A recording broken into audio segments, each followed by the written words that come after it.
बहंगे लचकात जा।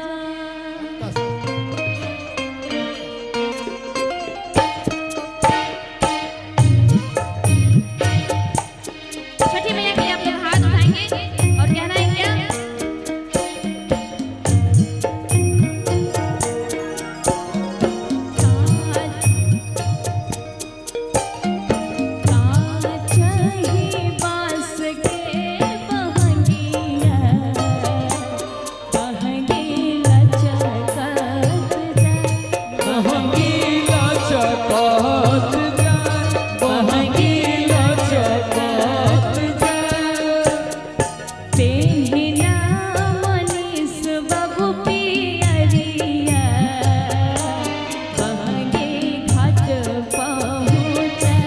बहंगी घाटे पहुँचाए, बहंगी घाटे पहुँचाए।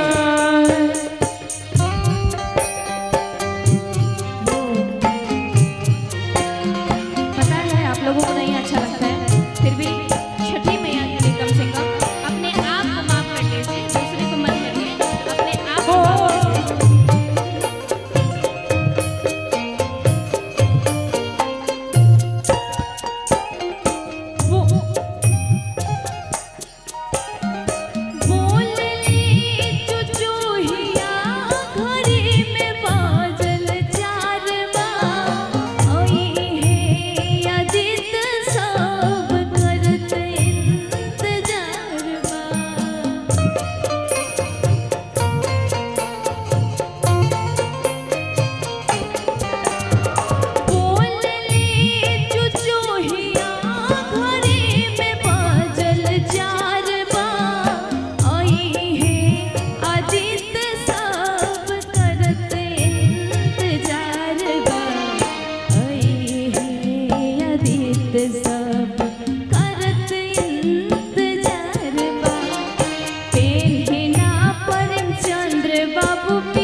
बहंगी लचकाते जाए, बहंगी लचकाते जाए।